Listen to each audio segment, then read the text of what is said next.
بداية مباشرة بالندوة الصحفية التي عقدها مدرب المنتخب الوطني جورج ليكانس ومتوسط ميدان الخضر عدلان جديورا في مدينة فرانسفيل بالغابون. وتحدث مدرب المنتخب الوطني عن العديد من الأمور أهمها الإصابة التي تعرض لها رئيس وهاب مبولحي والتي أبعدته عن الحصة التدريبية الأخيرة التي أجراها الخضر يوم أمس في ملعب مواندا.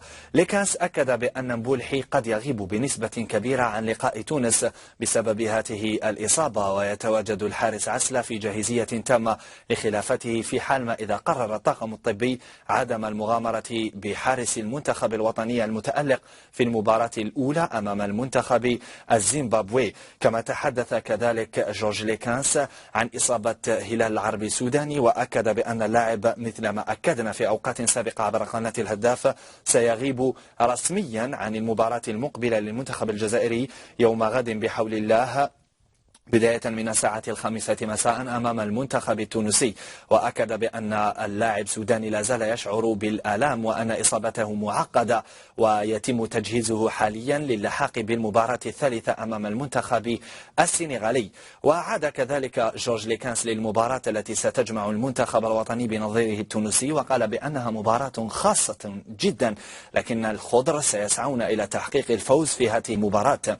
أما عن إسلام سليماني أكد بأن اللاعب لا زال يشعر بآلام ومشاركته أمام تونس لا زالت غير مؤكدة إلى غاية اللحظة، وسيتم تكثيف العلاج بالنسبة للاعب في الحصة التدريبية أمسية اليوم وكذلك يوم غد للحديث أو لأخذ القرار عن إمكانية إشراكه من عدمها في هذه المباراة، وإن كانت نسبة إشراكه في مباراة تونس ضئيلة جدا. أما عن المنتخب التونسي عاد ليكانس وتحدث عنه وقال بأنه منتخب صعب جدا عليه الحذر منه، خصوصا وأنه يعرف الدار جيدا وسبق له تدريب هؤلاء اللاعبين الذين اعتبرهم عائلته الثانية. وعن عدلان جديورا الذي تحدث في الندوة الصحفية هو الآخر، قال بأن الجزائر أو المنتخب الجزائري لديه صعوبات كبيرة في المباراة الأولى أمام زيمبابوي وسيتم تصحيح تلك الأخطاء أمام تونس. أما عن المباراة السابقة كذلك قال بأن زيمبابوي استحوذ على وسط الميدان وعلى الخضر أن يتداركوا أمام المنتخب التونسي. وبالعودة إلى جورج ليكانس قال بأن لحسن حظ الخضر أنه أشرك عسل أمام موريتانيا ليتعرف على إمكانيات هذا الحارس فيما يخص إصابة رئيس وهاب مبولحي، وقال بأنه يثق في جميع اللاعبين وفي التحدي الذي رفعه الخضر مع بعضهم البعض ما بين اللاعبين بطبيعة الحال. كما هنأ جورج ليكانس محرز على الثنائية التي وقعها في مباراة زيمبابوي والتي نصبته إلى غاية اللحظة هدافا للبطولة بهدفين بعد انتهاء مباريات الجولة الأولى. أما نبقى دائما مع الندوة الصحفية لجورج ليكانس، تحدث عن التحضيرات للكان التي جرت في ظروف جيدة، وأكد بأنه لا علاقة لتلك التحضيرات التي جرت في مركز تحضير المنتخبات الوطنية بسيدي موسى، لا علاقة لها بالإصابات التي تراكمت على اللاعبين يتقدمهم سوداني سليماني ورئيس وهاب مبولحي. وجديورا عاد هو الآخر إلى سؤال وجهته له الهداف ومبعوثنا إلى مدينة فرانسفيل سعيد فلاك بخصوص الخطة التي كان ينتهجها المدرب السابق وحيد حليلوزيتش والخطة الحالية التي يلعب بها المنتخب الوطني.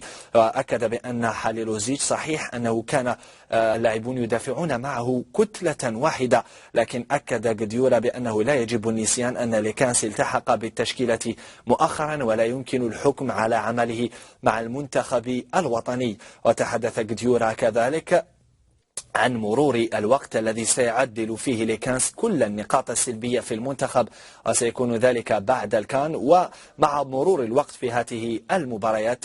وفي الختام أكد جديورا بأن رد فعل اللاعبين سيكون إيجابيا أمام المنتخب التونسي بحول الله، وسيؤدي اللاعبون مباراة كبيرة أمام تونس. كانت هذه أبرز النقاط، سنتصل بموفدنا إلى الغابون الزميل حمزة رحموني للمزيد من التفاصيل. حمزة رحموني، هل أنت في الاستماع؟ ربما احنا تحدثنا عن العديد من النقاط التي تحدث عنها جورج ليكانس في ندوة الصحفية رفقة عدلان جديورا. هل يمكن أن تفصل لنا بخصوص قضية رئيس وهاب مبولحي الذي يدور عن إمكانية غيابه عن هذه المباراة وعن إمكانية تعويض عسلة لهذا الحارس المتألق في المباراة الأولى أمام زيمبابوي.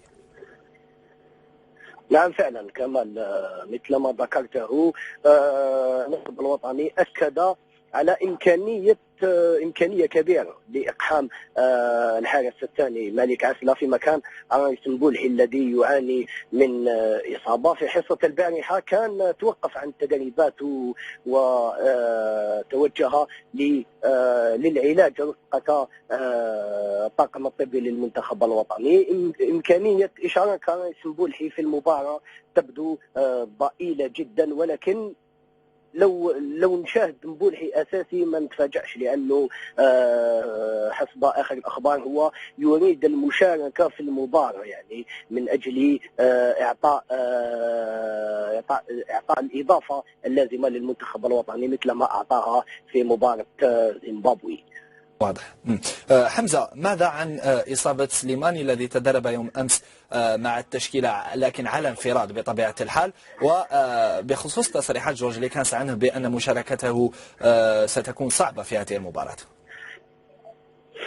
نعم، لأنه أحس هو الآخر ببعض الآلام بعد نهاية المباراة، شيء طبيعي لأنه بذل مجهودات كبيرة في انتظار ربما معرفة مشاركته عشية اليوم في آخر حصة تدريبية أو ممكن غدا صباحا. ولكن في حالة عدم إشارته فأعلم بأن بغداد بونجاح سيكون أساسيا.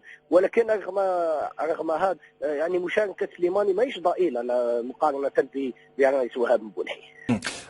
حمزة، طبعا الجميع تابع تصريحات جورج ليكانس، وإصابة السوداني الآن رسميا ستمنعه مثل ما تحدثنا في أوقات سابقة عبر قناة الهداف بأنه سيغيب عن مباراة منتخب تونس. ما هي البدائل الآن بالنسبة لجورج ليكانس، خصوصا مع تراكم الإصابات والأداء إن صح التعبير المتواضع لبعض اللاعبين على غرار بلخيثر وعدلان قديورة في المباراة الأولى؟ لا، هو ربيع مفتاح سيكون رسميا اساسيا مثل ما ذكرناه سابقا على الجهه اليمنى من الدفاع، في الحين مهدي عبيد سيأخذ مكانه في التشكيل الأساسية في وسط الميدان وفق نبيل بن. في الهجوم هناك من المفروض رشيد غزال سيكون أساسيا، هو القرار الذي اتخذ من قبل ليكانس عشية البارحة، ولكن موش نهائي لأنه في حصة تدريبية أخيرة اليوم، فيه اجتماع تقني بين أعضاء الطاقم الفني والناخب الوطني جورج ليكانس، وفيه اجتماع أيضا بين الناخب الوطني واللاعبين، يعني ممكن يغير رأيه فيما يخص رشيد غزال. واضح. سؤال أخير حمزة، طبعا كيف هي التحضيرات الآن بالنسبة للمنتخب الوطني على بعد يوم من المباراة المهمة جدا، لا نقول حاسمة ولكنها مهمة، أمام المنتخب التونسي؟ لا، هي تحضيرات عادية. البارحة كنا قد وقفنا على الأجواء داخل المجموعة، وهي أجواء كانت يعني جيدة. اللاعبين كانوا أعطوا صورة بأنهم نساو تعطل زيمبابوي ويفكرون بجدية في المنتخب التونسي. نتمنى نشاهد أداء أفضل بالنسبة للمنتخب الوطني، أداء ليس مثل الأداء اللي شاهدناه أمام زيمبابوي واللي كان مخيبا للأمال. حتى الناخب الوطني كان أكد على الأجواء الحماسية داخل المجموعة. واضح. إذن حمزة رحموني كنت معنا من مدينة فرانسفيل بالغابون، شكرا جزيلا لك. نواصل أخبارنا المتعلقة بالمنتخب الوطني. عبر الدولي الجزائري رياض محرز عن صعوبة المباراة المقبلة للخضرة أمام المنتخب التونسي الشقيق، ووصف هداف الكان لحد الآن المباراة بالنهائي السابق لأوانه. نجم المنتخب الوطني الجزائري رياض محرز خص إذاعة مونتي كارلو الفرنسية بحوار قصير وصف فيه القمة المغاربية المرتقب أن تجمع المنتخب الوطني الجزائري بنظيره التونسي مساء الخميس القادم بالنهائي.